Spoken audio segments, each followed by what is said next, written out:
Rebel star Prabhas के haters को मैं इस वक्त एड्रेस करना चाहती हूँ। वो लोग जिन्होंने इस बंदे को इसकी एक्टिंग के लिए क्रिटिसाइज करते हुए जोकर बोला था, आज मैं उस जोकर से बात करना चाहती हूँ, क्योंकि एक बहुत बड़ी डेवलपमेंट हुई है when it comes to rebel star Prabhas and his social work. साथ साथ में उनके बर्थडे का ऑलरेडी ट्रेंड चल रहा है सोशल मीडिया पे, सब कुछ के बारे में बात होगी। लेकिन पहले जो इंपॉर्टेंट चीजें हैं उनको हम लोग कवर कर लेते हैं, which is about something that has happened. देखो, आपको सबको पता है, वी ऑल नो, जो न्यूज में हमको सुनाई दे रहा है, पता चल रहा है कि एपी तेलंगाना में इस वक्त पे फ्लड बहुत ज्यादा आया हुआ है, जिसके चलते कई एक्टर्स हैं वो अपना अपना जो भी कंट्रीब्यूशन है, जो भी चैरिटी है, वो सब कर रहे हैं, जिनमें आज के दिन पर एक बड़ी न्यूज ये आई है that Prabhas has a heart of gold.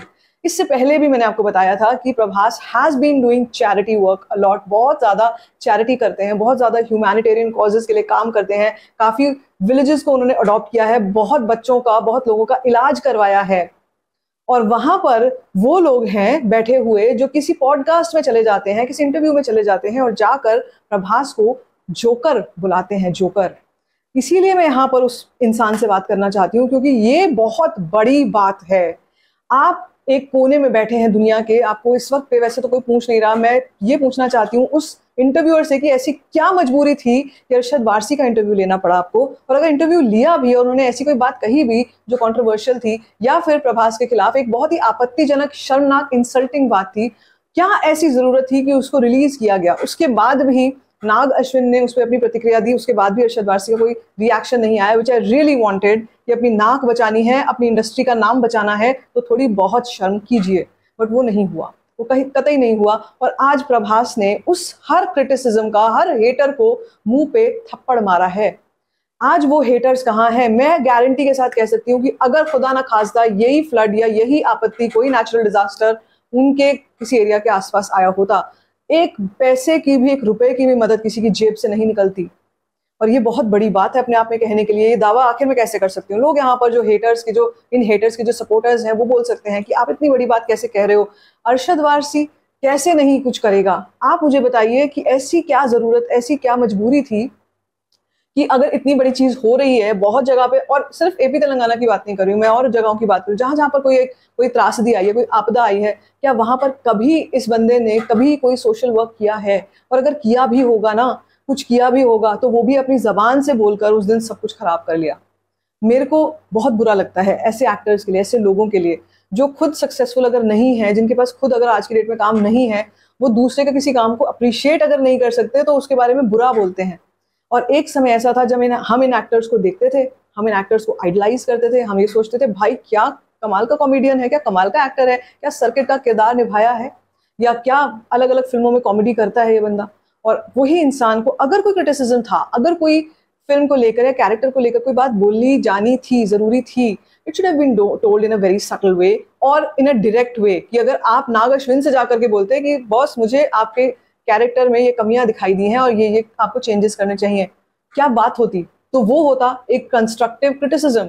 यहाँ पे एक तो समधिश, वो भी एक ऐसे बंदे का इंटरव्यू ले रहा है, अरशद वारसी का, जिसका कोई लेना देना नहीं है, जो आज की डेट में खाली बैठा हुआ है, उस बंदे का इंटरव्यू ले रहा है। और उसके बाद वो इंटरव्यू में सवाल अगर पूछ रहा है, कल्कि के अगेंस्ट बहुत चीजें बॉलीवुड की तरफ से और बहुत जगहों से बोली गई, तो वो उस वक्त पे अगर सवाल ऐसा हो रहा है तो उस चीज को उस तरफ लेकर के गए कि नहीं, ये तो कैरेक्टर जोकर था, ये तो Prabhas is looking like a joker. तो ये बातें देख करके बहुत दुख होता है। Immaturity to its T, and that's something that really offended me. खैर, all said and done, वो सब बातें बाद में करेंगे। बात जो अच्छी बातें हैं वो ये है कि प्रभास ने एक बार फिर से ऑडियंस और फैंस का दिल जीत लिया है, अपने एक्शन से अपने कर्मा को डिफाइन किया है। और जब मैं बात कर रही हूँ इतनी बड़ी, इतनी गहरी, तो मुझे आपको जरूर बताना चाहिए कि और क्या क्या चैरिटी वर्क जो है वो प्रभास ने इससे पहले किया। बहुत इंपॉर्टेंट है। देखो, Prabhas donated 2 crore to the governments of AP Telangana for flood relief. His recent donations सुनो क्या क्या है। During pandemic 4.5 crores, Wayanad landslide 2 crores, Kerala floods 2018 1 crore, Hyderabad floods 1 crore, Chennai farmers 75 lakhs and many more donations. बहुत सारी ऐसी donations हैं जो public भी नहीं कहीं उन्होंने पब्लिकली बताया नहीं, और उसी को डोनेशन बोलते हैं। एक्चुअली उसी को बोलते हैं कि आप ज्यादा उस बारे में बात नहीं कर रहे, but you are doing your bit, जो आप कर सकते हैं। And I think hats off to this guy, hats off to this guy. इस वक्त पे जब कितना क्रिटिसिज्म झेलने के बाद भी उनको भी कभी तो लगता होगा कि मेरे अगेंस्ट कोई ऐसे बोल रहा है, मैं इतना बड़ा नाम रखता हूँ और मेरे अगेंस्ट कोई बॉलीवुड से आके इस तरीके की बात कर रहा है, how shameful is this for Bollywood, literally shameful. और अभी भी ऐसे कुछ लोग हैं जो प्रभास के ही नहीं, उनकी फिल्मों के खिलाफ भी बोलते हैं। राजा साहब अभी आएगी, आप राजा साहब में देखना लोग हेटर्स का गंदगी मचाएंगे, but we all know all of this is going to happen, but nothing actually is going to happen to Prabhas and his stardom. उनका stardom हर दिन के साथ चढ़ता चला जा रहा है, और राजा साहब में भी जो collections वो फिल्म करेगी unprecedented है। लोग अभी भी बैठकर ट्रेड एक्सपर्ट्स ये बात दावे से कह रहे हैं कि जब द राजा साहब आएगी भाई सारे रिकॉर्ड शैटर करेगी वो, जो प्रभास का उसमें लुक है, जिस तरीके का वो कैरेक्टर प्ले कर रहे हैं। सो द राजा साहब से ही नेक्स्ट न्यूज ये है, द रेबल साहब के नाम से अब एक नया ट्रेंड शुरू हुआ है सोशल मीडिया पे, जहां पर रेबल स्टार प्रभास का 50 डेज में बर्थडे आ रहा है, एंड 50 डेज टू रेबल साहब बर्थडे करके एक ट्रेंड चल रहा था। आई वॉज अमेज्ड टू सी यार फैंस कितना कुछ करते हैं, they're always active, they're always supporting, even though the fiasco of Adipurush, कुछ दिन पहले ओम राउत ने भी अपनी जबान खोल के कुछ ना कुछ बकवास करी थी और बोला था, खैर वो एक प्रो में ही गया था, जो कि प्रभास के प्रो में गया था, नॉट ओम राउत, कि प्रभास की फिल्म आदिपुरुष ने बहुत अच्छा कलेक्शन करा था, 400-500 करोड़ का कलेक्शन करा था, ऑल सडन डन। अब उस चीज़ को तो हमको लाना ही नहीं है, लेकिन मेन बात जो यहाँ पर बोलने वाली है वो यही है कि भाई सीखो। किसी को किसी पॉडकास्ट में गाली देने से कुछ नहीं होता है अपने लोगों के लिए काम करने से, अपने लोगों के लिए चैरिटी कर रहे हैं वो, अपनी इतनी बड़ी चैरिटी है वो भी कोई छोटी मोटी चैरिटी नहीं है, 2 करोड़ की चैरिटी करी है, and that is commendable, absolutely commendable. मुझे ये देखकर बहुत खुशी होती है कि प्रभास ने कुछ रिएक्ट नहीं करा, उन्होंने कुछ भी रिएक्ट नहीं करा। वो एक कहावत है ना, हाथी चले मस्त चाल, और कुछ ऐसी एक कहावत है कि कुत्ते 1000 भौंकते हैं नीचे, लेकिन हाथी फिर भी अपनी चाल चलता रहता है, उसको कोई फर्क नहीं पड़ता है कि क्या कुत्ते भौंक रहे हैं, क्यों भौंक रहे हैं, क्या शोर मचा रखा है, आराम से चलता है। एंड वही चीज हुई है, वही चीज यहाँ पर हुई है, tight slap on the face of these haters, tight slap, and I think this was required.